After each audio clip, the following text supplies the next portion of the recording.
سیرت بیان کی، فرمایا والضحیٰ واللیل اذا سجا ما ودعک ربک وما قلی۔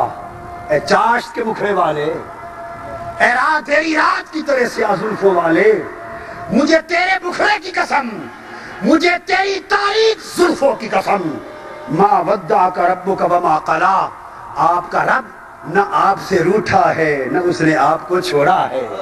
وَلَلْآخِرَةُ خَيْرٌ لَكَ مِنَ الْأُولَىٰ، آپ کی ہر بات کی گھڑی پہلی گھڑی سے بہتر ہے۔ وَلَسَوْفَ يُعْطِيكَ رَبُّكَ فَتَرْضَىٰ، میرے پیارے میری محبتوں کا تو عالم یہ ہے کہ قیامت کے دن بھی میری عطاؤں کا مرکز تو ہوگا، اور تجھے اتنا عطا کروں گا کہ تو راضی ہو کر کہہ دے گا مولا بس میں راضی ہو گیا۔ رب کی سیرت مصطفیٰ کا بیان کرنا، سیرت تو اس طرح کا ہے۔ آؤ دوستو، میلاد کا مقصد ہو چکا، سیرت کا مقصد ہو چکا۔ یہ سیرت، یہ میلاد، یہ محبت اور یہ سنت اور اتباع صحابہ کی بھی تھی۔ خلفائے راشدین کے تذکرے پر آج بات ختم ہوگی، آخر پہ ولادت کی ساتھ ہوگی۔ صدیق اکبر، امام کاروان عشق، پروانہ چراغ مصطفیٰ، بخاری اور مسلم کی متفق علیہ حدیث، نماز پڑھا رہے، پیر کا دن ہے، حدیث کے لفظ انس بن مالک روایت کرتے ان ابا بکر کان یصلی لهم فی واجع النبی الذی توفی فیہ حتی اذا کان یوم الاثنین وهم صفوف فی الصلاۃ فکاشف النبی صلی اللہ علیہ وسلم ستر الحجرہ وینظر الینا وهو قائم فتبسم کأن وجهه برکۃ مصحف فہممنا ان نفتتن من الفرح برؤیت النبی صلی اللہ علیہ وسلم وناکس ابو بکر علی عقبیہ لیصل الصف وظن ان النبی خارج من الصلاۃ فاشار الینا النبی وارخ الستر ان اتموا صلاتکم وارخ الستر۔ حدیث سنا دی۔ پیر کا دن، صدیق اکبر رضی اللہ تعالیٰ عنہ جماعت کروا رہے ہیں، جماعت کروا رہے ہیں، صحابہ کرام باجماعت نماز میں کھڑے ہیں، توجہ طلب بات ہے۔ عمر، عثمان و علی سب صحابہ باجماعت کھڑے ہیں۔ آقا علیہ السلام نے دیکھا، افاقہ ہوا، پردہ اٹھایا گھر کا، دیکھا کہ غلاموں کو دیکھوں، ان کی نماز کا منظر دیکھوں۔ انس بن مالک کہتے ہیں کہ حضور نے جو اپنے دروازے کا پردہ اٹھایا تو خدا کی قسم آپ کا مسکراتا ہوا چہرہ یوں لگا جیسے قرآن کھل گیا ہو۔ جنگ والو، غور سے بتانا، اگر آپ نماز میں قبلہ رخ ہو کے کھڑے ہوں تو حضور کے گھر کا دروازہ، وہ اگر آپ مسجد نبوی میں ریاض الجنہ میں کھڑے ہوں تو وہ سامنے نہیں پڑتا، وہ دائیں بائیں کندھے کی طرف ادھر کونے پر پڑتا ہے۔ اگر آپ اس طرف کھڑے ہیں تو جالی مبارک دروازہ بائیں کونے پر آخر پہ پڑتا ہے۔ مجھے بتاؤ، آپ نماز پڑھ رہے ہو، ادھر منہ ہو، اور بائیں کونے پر دور کوئی کھڑا مسکرائے تو نماز پڑھنے والوں کو حالت نماز میں اس کا مسکراتا چہرہ دکھائی دے گا؟ بولیے، دے گا؟ پھر آپ کی نہیں، صحابہ کی نماز، جو سجدہ گاہ سے نگاہ نہ ہٹاتے، نماز میں نگاہیں کہاں رکھتے ہیں؟ بولیے بولیے، سجدہ گاہ پر نگاہ ہو، بائیں کندھے پر دور کوئی کھڑا مسکرا رہا ہو، آپ کو نظر آئے گا؟ نہیں آتا۔ صحابہ نے حالت نماز میں مصطفیٰ کا مسکرانا کیسے دیکھ لیا۔ آؤ آج مسئلوں کا مسئلہ سمجھا دوں۔ تم مسئلوں میں نہیں گسلوں میں ہو، تمہیں مسئلہ سمجھا دوں۔ جھگڑے چھوڑو، عشق کی وادی کا سفر کرو، صحرائے محبت میں آؤ، صحرائے ادب میں آؤ، صحابہ سے مسلک پوچھو، صحابہ کرام سے عقیدہ پوچھو، صحابہ کرام سے عشق کا مشرب پوچھو۔ تمہیں حضور کا چہرہ نماز میں کیسے نظر آ گیا؟ وہ کہتے ہیں تم نظر آنا پوچھتے ہو؟ آگے سنیے، صحابہ کرام جواب دیتے ہیں تم خالی دیکھنا پوچھتے ہو؟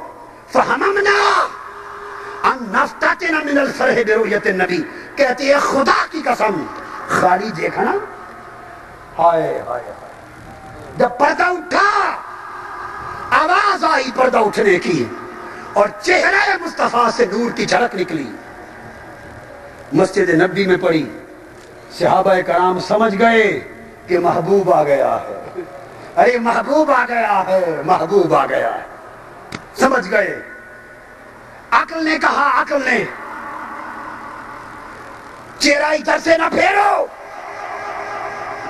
رخ پھر گیا تو نماز ٹوٹ جائے گی۔ عقل نے کہا کعبہ ادھر ہے، ادھر رخ نہ کرو۔ عشق بولا اگر کعبہ ادھر ہے تو کعبے کا کعبہ ادھر ہے، اور نماز ٹوٹ گئی۔ نمازیں جو قضا ہو پھر ادا ہو، ارے نگاہوں کی قضائیں کب ادا ہو۔ خدا کی قسم ادھر رخ مصطفیٰ سامنے آنے کی دیر تھی، صحابہ کرام مشتاقان دید جو 3 دن سے حضور کا دیدار نہ کر سکے تھے، مشتاق تھے، بے چین تھے، مضطرب تھے، تڑپ رہے تھے، انہیں نمازیں بھول گئی، قبلے کے رخ بھول گئے، انہوں نے کعبے کے رخ چھوڑ کر رخ مصطفیٰ کی طرف اپنے رخ کر لیے اور کہتے ہیں خدا کی قسم حالت یہ تھی، ہمارا جی چاہا کہ آج مصطفیٰ کے دیدار میں غرق ہو کر نمازیں توڑ دیں۔ یہ مشرب صحابہ ہے، یہ ہیں خلفائے راشدین۔ مقتدیوں کا حال سن لیا؟ بولیے، نہیں سنا؟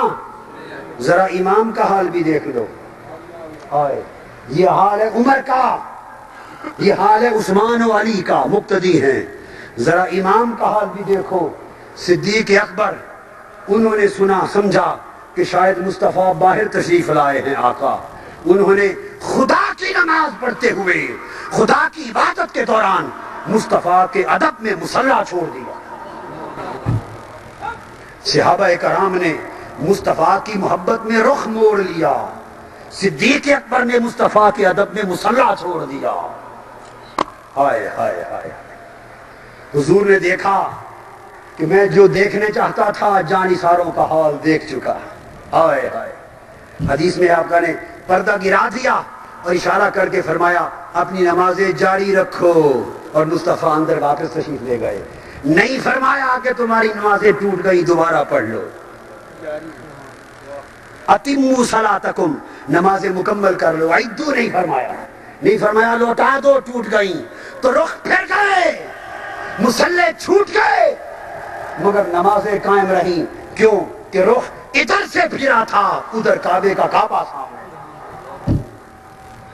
مجھ پر کوئی الزام نہ لگائے، میں نے صدیق اکبر کا طریقہ بیان کیا، میں نے بخاری مسلم سے مشرب صحابہ بیان کیا، یہ نماز صحابہ ہے۔ آؤ بوسہ حجر اسود عمر سنو۔ حج کے دوران فاروق اعظم رضی اللہ تعالیٰ عنہ حجر اسود کو چومنے کے لیے رک گئے، حجر اسود پہ ہاتھ رکھ دیے اور کہنے لگے حجر اسود کو خطاب کر کے، انی اعلم انک حجر لا تنفع ولا تضر واللہ ما قبلتک لولا رأیت رسول اللہ یقبلک فقبرہ۔ فرمایا حجر اسود، عمر جانتا ہے کہ تو ایک پتھر ہی تو ہے، نہ میرا نفع تیرے ہاتھ میں ہے، نہ عمر کا نقصان تیرے ہاتھ میں ہے، عمر وہ ہے جو پتھروں کو توڑنے والا ہے، پتھروں کو توڑنے والا عمر آج پتھروں کو چومتا پھرتا ہے۔ کیوں چومتا پھرتا ہے؟ خدا کی قسم اس لیے بوسہ دے رہا ہوں کہ میں نے دیکھا تھا مصطفیٰ کے لب تجھے لگ گئے تھے، کیونکہ مصطفیٰ کے لبوں نے تمہیں چوم لیا، اب خواہ پتھر ہی ہو، اب تو پتھر کو بھی چومتے پھریں گے۔ ہائے ہائے ہائے، یہ ہے مشرب عمر، مشرب عمر رضی اللہ تعالی عنہ۔ آؤ مشرب عثمان رضی اللہ تعالی عنہ، حدیبیہ کے موقع پر تاجدار کائنات سیدنا عثمان غنی رضی اللہ تعالی عنہ کو سفیر بنا کے بھیجتے، مذاکرات ہوتے ہیں، حج کا انکار ہو جاتا ہے، واپس آنے لگتے ہیں مکہ سے حضرت عثمان غنی. کفار کہتے ہیں عثمان بھائی آپ چونکہ مکہ کے سین میں آئے ہیں، حرم میں مکہ میں، آپ کو اجازت ہے مکے کا طواف کر لو، کعبے کا طواف کر لو. حضور اور باقی سے آپ اگلے سال آئیں گے، آپ آ گئے ہیں حرم میں، کعبے کا طواف کر لو. ارے جنگ والو پڑھیے حدیث. 6 سال کے بعد عثمان غنی مکہ آئے ہیں، نگاہیں کعبے کو ترس گئیں، دل طواف کعبہ کو ترس گیا.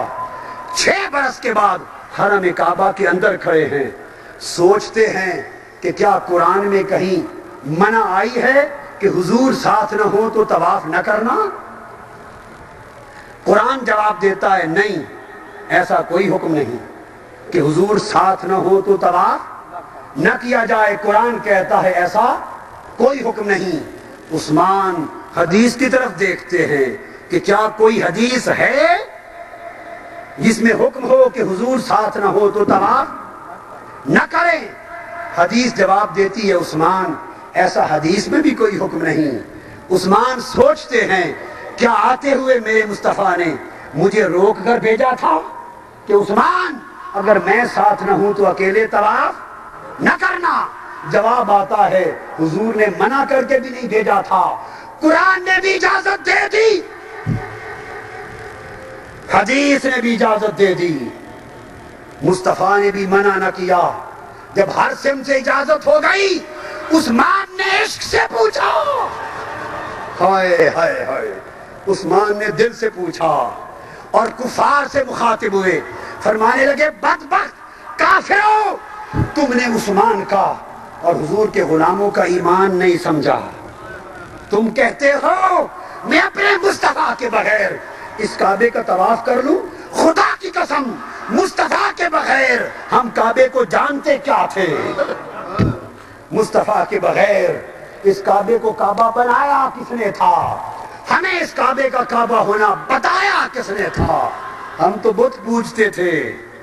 ہائے ہائے، ہمیں تو اس کعبے کا شناسہ مصطفیٰ نے کیا. جواب دیا خدا کی قسم چونکہ مصطفیٰ ساتھ نہیں میں خدا کے گھر میں کھڑا ہوں پھر بھی خدا کے گھر کا طواف نہیں کروں گا. طواف کعبہ کیے بغیر عثمان پلٹ گئے. زندہ باد عثمان، عشق عثمان زندہ باد.